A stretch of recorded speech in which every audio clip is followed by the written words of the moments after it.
Ba-ba-da-da-da-da. Good morning, everybody. This is Grant Sparks from The Spark Show. We're on episode 312, Oubaitori. Oubaitori. What is this word, Oubaitori? The Japanese word that's relevant to you in social media that comes from ancient texts, as well as a major shift in presentness, mindfulness. A ton of research coming out about presentness and mindfulness that you need to know that happened decades ago that we don't even know about that can affect your ability to achieve more. More importantly, your ability to have a happier present. How to have a happier present. Presentness, this middle moment, being in the moment right now. How can you have a better presentness? The answer comes from a major shift that happened in psychology in 1998 that you need to know about. But before any of that, morning cup of gratitude. How are you doing this morning? How are you doing this morning? I want to hear in the comments below, boom, bringing up the comments, what you're grateful for this morning. What I'm grateful for is a constant return, no matter how crazy, no matter how many demanding emails I get. I don't know about you, but in the last 12 hours, I got a phone call at 3:28 in the morning from a stranger calling the wrong number. I had someone at my door honking at 2 a.m. at the wrong house. I've had texts throughout the entire morning, throughout my entire workout. Going to bed last night, I got phone calls from clients in the West Coast as late as 10:30, 11. And for those who don't know me, I go to bed at 7, and it doesn't matter. Because if I start with a heart of gratitude, I can reframe all of that. We could say that all of that is a total interruption, or we could say, look how in demand we are. How lucky am I? How lucky am I that I'm in demand and that the universe is just sending resources left and right? How lucky am I? That only happens, that shift only happens with a heart of gratitude. I am grateful for the opportunities in front of me. Take a moment this morning, right here, right now, to let me know what you are grateful for. If you cannot operate in an attitude of gratitude, I present for your consideration, you cannot see the opportunities that are already around you. Now, maybe there's opportunities you don't want to take, but you can't say no to good opportunities, even if you don't want to take them, if you don't recognize them for opportunities. Everything is an opportunity. We'll get into the etymology of that some other day. Take a moment. Tell me in the comments below what you, my friend, are grateful for. I want to hear all about it. Tell me in the comments. Nicole says, oh, shit. Oh, shit. All right. Nicole says in the comments, an understanding business partner that gives me grace when I send a million business DMs while he's working out. Yes. I'm a people person. I'm a partner person. And Nicole knows this about me. I don't have to say this. This is not for her sake. This is for your sake. And I say it for your sake because a lot of people get really bent out of shape, and I even mentally get bent out of shape, but I have to remind myself we're a team first. That means if someone's up working, everyone's up working. That's just how it goes. Because people need support today. People need to feel supported. And sometimes Nicole's been fitting some early morning grind hours. She's feeling the need to like put in extra time in the morning. So she's been doing that. And so if she's on, I'm on. That's just how it goes. That's partnership. Are you that for somebody else? Are you that for your team? Or are you just punching a clock? A lot of you are just punching a clock. So I'm grateful, gratitude. I'm grateful for a business partner that's up and at it, that's trying to make an impact, that's trying to make a difference, that's out there going, hey, hell or high water, I'm going to contribute. I love that. Thanks, Nicole. Thank you so much. Here we go. So what is going on today? Oubaitori, a Japanese word. For those of you who don't know, in my reading time, I try to read something new and something old.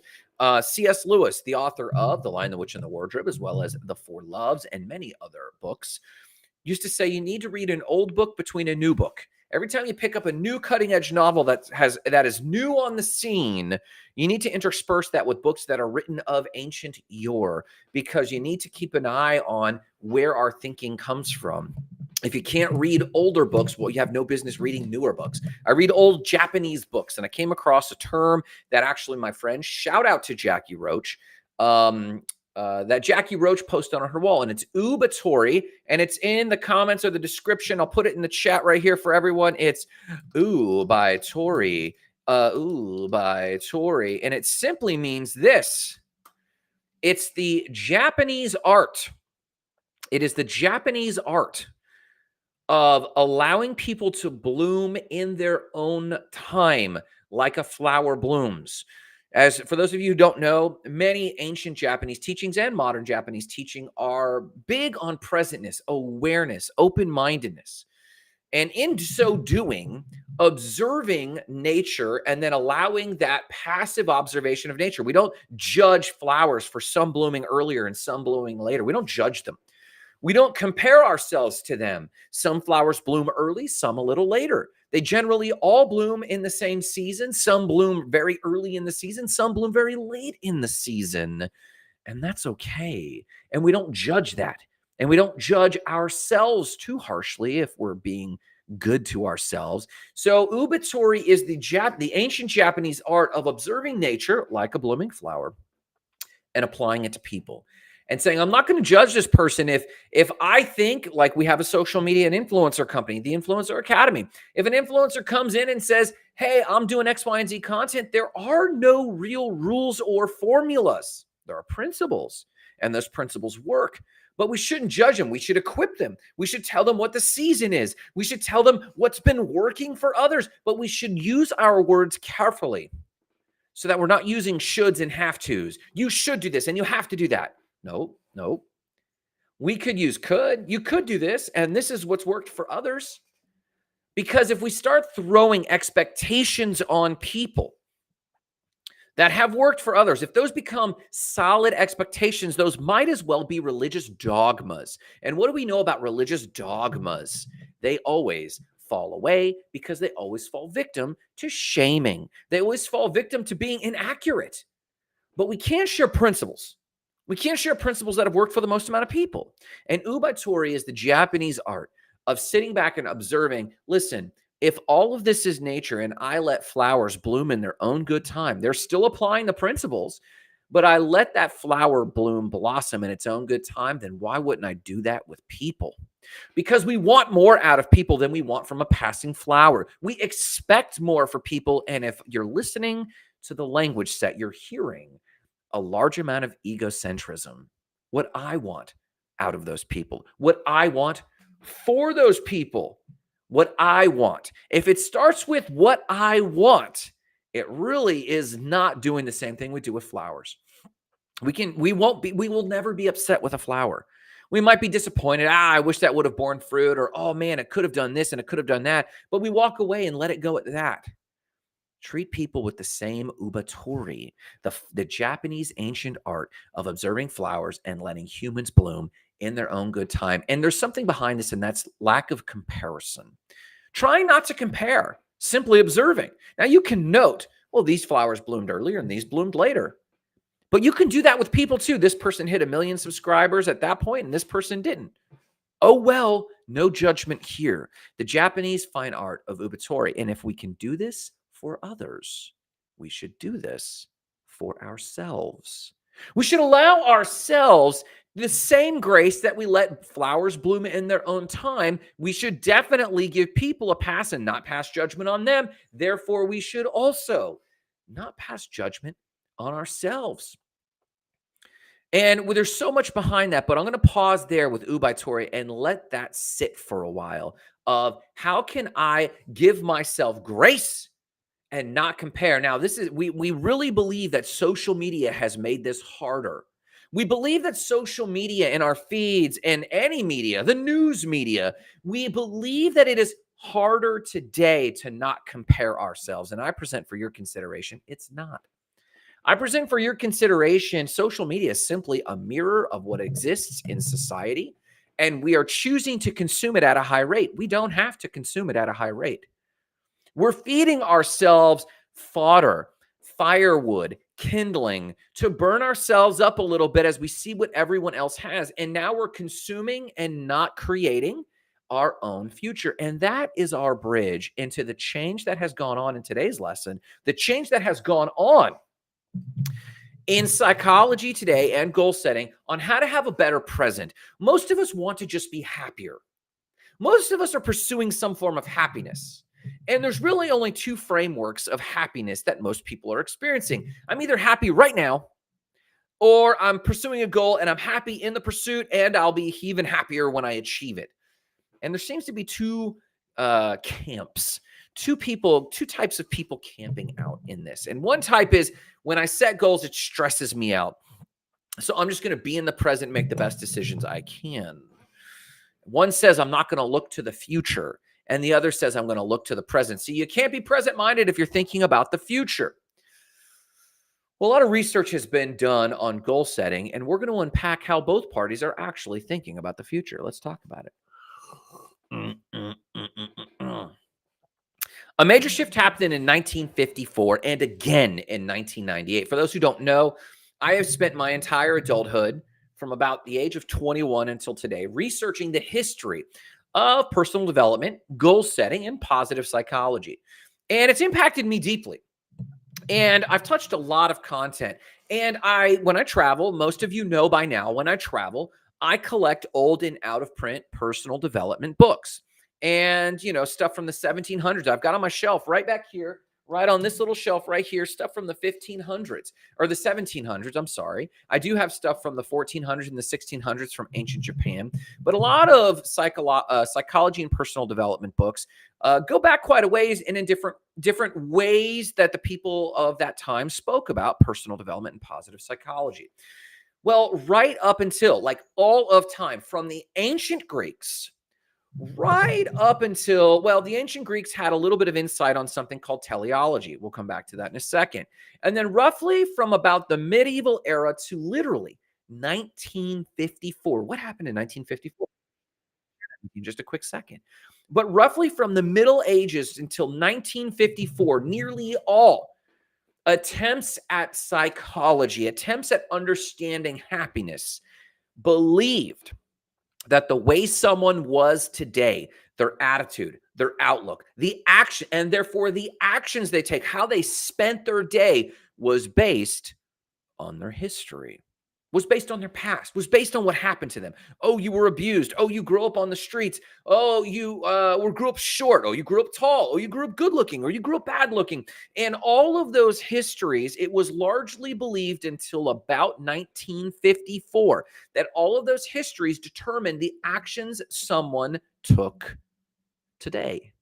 And in 1954, that began changing. In 1998, it took a firm hold that was not what caused people to take action today. So again, the Greeks actually had insight into this. They came up with the word teleology. A lot of Plato's works, a lot of Socrates' works, and their contemporaries all wrote about teleology, but it was lost. Again, in the medieval era. In 1954, a man that you know his name, it's a household name, Abraham Maslow. Abraham Maslow talked a lot about motivation, personality, and came up with the word positive psychology. Now, the positive psychology movement did start roughly 1954, but it didn't take hold until the 80s and 90s. And that's about when research began. Believe it or not, 7 Habits of Highly Effective People by Stephen Covey was brought about because Stephen Covey was an industrial psychologist, a public speaker. We might know him as that. But there was a large movement within Mormonism, believe it or not, to research motivations, attitude. And out of Salt Lake City, out of Nevada in general, or Utah, out of Utah in general, a lot of this research started coming out. And then that bled into other modern research. And in about 1998, Martin Seligman and the American Psychology Association periodical published a piece about positive psychology. And this pivot, again, it took about 40 years for this change to take place from Abraham Maslow to Seligman's work. And what they said was this: what we largely believe is the motivation for people's actions today, how happy they were in the present, we believe had to do with their history. But when it really broke down to it, it was what this person believed, what was possible for them in the future. Now, hang on. What? A person waking up today on a Tuesday morning, on August 27th, 2024, how they feel about themselves, what they feel is possible. If they had a diet, a plan, a goal to eat better, if they had a goal to work out, if they had a goal to move their business forward, if they had a goal to be focused, if they had a goal to do more content, and they do it or don't do it, is largely determined by what their unconscious beliefs were about their future. Is it possible for me, really? Someone who starts a nutritional diet and doesn't stick to it generally does not believe it's actually possible for them. They don't believe it yet. They might even have a dream board, but they haven't done the hard work of getting that picture so driven into their unconscious mind that they truly believe it. In fact, they tend to disbelieve it more than believe it, so they tend to eat the donut instead of the cookie because of the degree of fatalism. You see, before 1954, it was largely determinism. My history determines my future.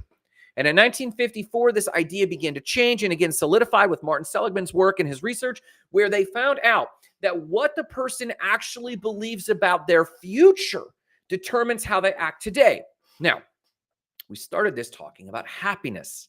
Happiness of the pursuit, happiness of the goal. There are generally two camps, and those are people who are trying to be happy by focusing on today. I'm just going to focus on the present. I'm just going to focus on what comes at me, and it's largely a reactive viewpoint. And what this group of people tend to believe is that setting goals doesn't work. They still believe in a form of determinism, some sort of fate, some sort of come what may, some sort of I just go with the flow, some sort of I'm chill, and largely it is a reactive nature. Now, what this particular group of people have realized is if I am always reacting, I'll largely be unhappy. So I'm going to take control of my life by looking for Zen. I'm going to generally take control of my life by having a great degree of acceptance and peace with the now, peace with the moment, but it is sourced. And the research shows that for the most part, for most of these people, that is sourced because they do not believe that they can affect their future and whatever is. Maybe there's good things, maybe there's bad things, but I don't have a strong impact on that. So I'm just going to accept today. And therefore they find happiness. Now there's some Zen there. And I have met a lot of people that are truly happy in that, but I've met a lot more who have tried to be centered in the now. And they think that they're not thinking about their future. They think, no, I'm not thinking about my past. I'm not thinking about my future. I'm just thinking about the present, man.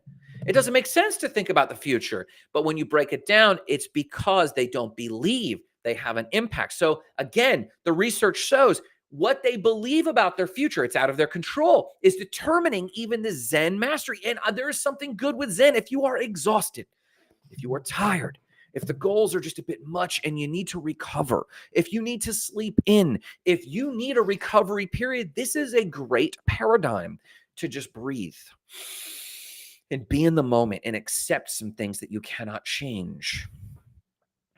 The other group of people who set goals, who think about who they're going to be in the future and who change their actions today, who get frustrated, a little frustrated with what's going on because something conflicts with what?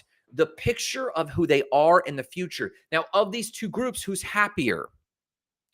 Well, I've once heard that success is the progressive realization of a worthy ideal. That means an ideal of who I can be, an ideal of what I can achieve, and happiness being attached to a sense of progress. So can one be happy in the moment and still have goals? Yes, if they are making progress towards their goal. But if they don't make progress towards their goal and they experience unhappiness, modern psychology says that is a healthy stressor. That's a healthy mechanism. Don't try to get rid of that. Don't slip into acceptance because those are diametrically opposed ideologies. Now, this is pretty heady. So let me summarize it in layman's terms. The research shows at about 1998, you can be happy in the moment with either paradigm. You can be happy in the moment, just focusing on the moment, but you are in denial that it is because of what you think about your future that you're having that. Now, if you could admit, I think that it is out of my control, and there's an integrated thought that because I think it's out of my control, I'm just going to focus on an acceptance, which is a reactivity to the present. You're reactive, and hopefully you just got a little bit better reactivity. That is a form of happiness, and it's an easy form of happiness. Will you achieve big things? Maybe, but maybe not, because you kind of don't care. And when you get to that future, 5 years from now, 10 years from now, whatever it is, you're accepting right now the consequences that whatever it is. And I'm happy with that too. But that is how you're relating to the future. I present for your consideration a more empowering one because it's proactive and not reactive. And that is to set clearly defined goals for the end of this month, the end of this year, 5 years and 10 years out, and to say, I am going to work my darndest, and to attach your happiness for today with whether or not you attempt and execute on progressing towards that goal. And if you find that at the end of the day, you are not happy with your progress, to then be happy that you're aware that I got to do better, because you are moving towards a goal and you can find happiness in that. Well, Grant, there's going to be a little bit of stressors. There's going to be stressors anyway. And those stressors are either going to be applied proactively or reactively. And if you vacillate between the two, you are exhausting yourself, which I have found myself operating in largely in the last few months, where I'm vacillating between acceptance of what is and fighting for what's next, and accepting what is and fighting, because it is so random. But if you truly set goals for the future and you set your happiness on the progressive realization of a worthy ideal, you are integrated. And that my happiness today and how I operate today and the actions I choose today are motivated by my view of the future. And I believe in a better future. The ultimate optimist. I believe that this future can be better, especially if I take action for that future. So I'm going to take action for that future. So what can you do? I recommend a few basic things. Number one, before you start your work today, write down your top goal, like the big, hairy, audacious goal, the big ideal. And it's not just your goal for today. It's not a task you need to knock out. It's the big goal. It's the BIG, big, hairy, audacious goal that if you became that thing, you believe you would have a sustained amount of happiness. This is the ideal, the brass ring, the thing pulling you forward, the infinite game that you're playing. Then write the 5 tasks today that move the needle on that. No, these are not habits. No, these are not daily responsibilities. These are things that move that needle. And just like Mary Kay did, you do not end this day until you have executed all 5. And then when you lay down, I present for your consideration, while you're chasing this thing, though you endure stressors, you will be focused on these goals because they move the needle, and that will bring about a happiness even in the middle of stress and resistance. And then when you lay down at night, whether you attain those things or not, you know that you will be satisfied with your own effort.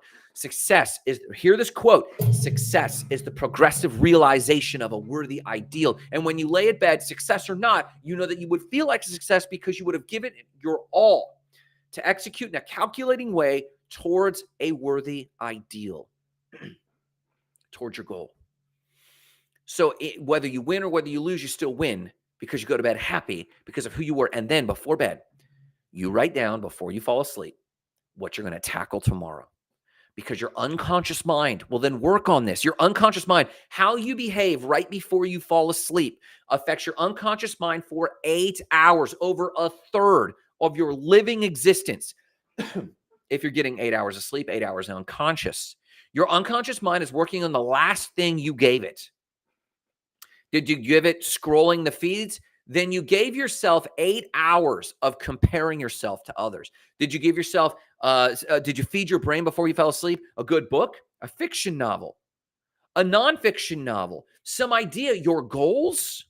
Then it will work on that throughout the night, a third of your life. And then when you wake up and you think about what's making you happy, you will unconsciously and now consciously getting both your unconscious mind, which is more powerful, and your conscious mind, making decisions and taking actions towards your worthy ideal.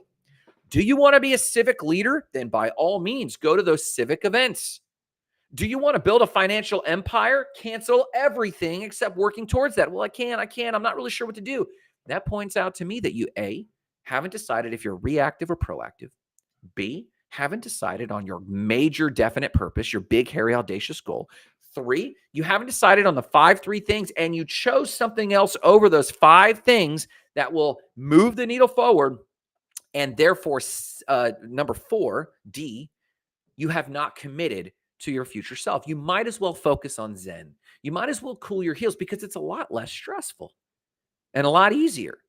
But if you are going to commit to that picture of who you can be in the future, if you can commit to that, then you will find happiness in the middle of it, but you won't find happiness vacillating back and forth. Why am I talking about any of this? Because so many of you are struggling. So many of you seem unhappy. So many of you seem more stressed than full of happiness and joy at the effort. Listen, it's all work. Being reactive and being in the present is very difficult work. I don't know if you've actually tried it intentionally, but it is difficult. Juggling future goals is very difficult.